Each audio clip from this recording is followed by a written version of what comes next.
راہا کی آنکھوں سے اب نیند بالکل غائب ہو چکی تھی۔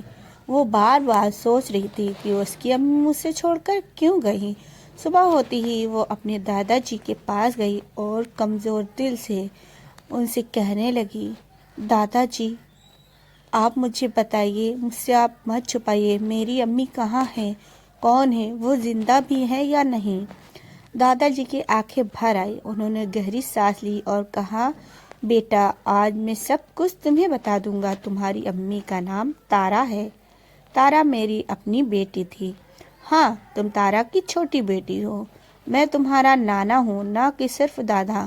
میں نے تارا کو بہت پیار کیا تھا، وہ میری جان تھی، لیکن زندگی کی مجبوریاں ہمیں الگ کر گئیں۔ راہا جیسے سنتے ہی ہکا بکا ہو گئے۔ تو پھر کیا دادا جی، انہوں نے مجھے کیوں چھوڑا؟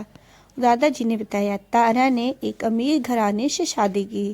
وہاں کا ماحول بہت الگ تھا، پریوار کے جھگڑے، پیسوں کی تنگی، دباؤ، سب کچھ۔ تارا نے تمہیں بچانے کے لیے ارمان کی ماں کو چھوڑ دیا اور خود غائب ہو گئی۔ میں نے سالوں تک اس کی تلاش کی لیکن وہ کہیں نہیں ملی۔ دادا جی کا غصہ پھوٹ پڑا، تمہاری امی نے تمہارے ساتھ بہت بڑا انیائی کیا ہے، میں اسے کبھی معاف نہیں کروں گی۔ راہا رونے لگی، اور نہیں دادا جی، امی نے ایسا کیوں کیا؟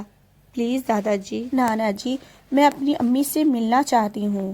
اسی بیچ آسیہ، جو ارمان کے پریوار سے چپکے سے یہ ساری باتیں سن رہی تھی اور اس کے چہرے پر ایسا صدمہ لگا تھا، اسے پتہ چل گیا تھا کہ تارا ارمان کے پتا کی ہی بہن ہے، مطلب پریوار میں ایک بڑا راز چھپا تھا۔ آسیہ دوڑ کے بطول کے پاس گئی اور بطول گھر سنبھال رہی تھی۔ بطول کے پاس گئی اور روتے ہوئے بولی، آسیہ بیٹی، سب برباد ہو گیا، تمہارے بابا نے ہمیں دھوکہ دیا ہے۔ انہوں نے شادی سے پہلے کہا تھا کہ وہ اکیلے ہیں اور کوئی بھائی بہن نہیں، لیکن یہ جھوٹ تھا۔ راہا کی امی تارا، وہ تمہارے بابا کی بہن ہے، انہوں نے ہمیں سالوں سے بیوقوف بنایا، میں اس دھوکے کو معاف نہیں کروں گی۔ بطول حیران رہ گئی، وہ بولی، ماں یہ کیا کہہ رہی ہو؟ اگر تارا موسی ہے تو راہا ہماری رشتہ دار ہے۔ آسیہ غصے میں بولی، نہیں، تمہارے بابا سے بات نہیں کروں گی، اب میں سب کو سچ بتاؤں گی۔ ارمان کی ماں اکیلے کمرے میں بیٹھی پرانی تصویریں دیکھ کر رو رہی تھی۔ اس میں تارا اور اس کی چھوٹی راہا کا فوٹو تھا۔ وہ آپس میں بڑبڑانے لگی، تارا تو نے راہا کے ساتھ بہت برا کیا ہے، میرے پاس چھوڑ کر بھاگ گئی۔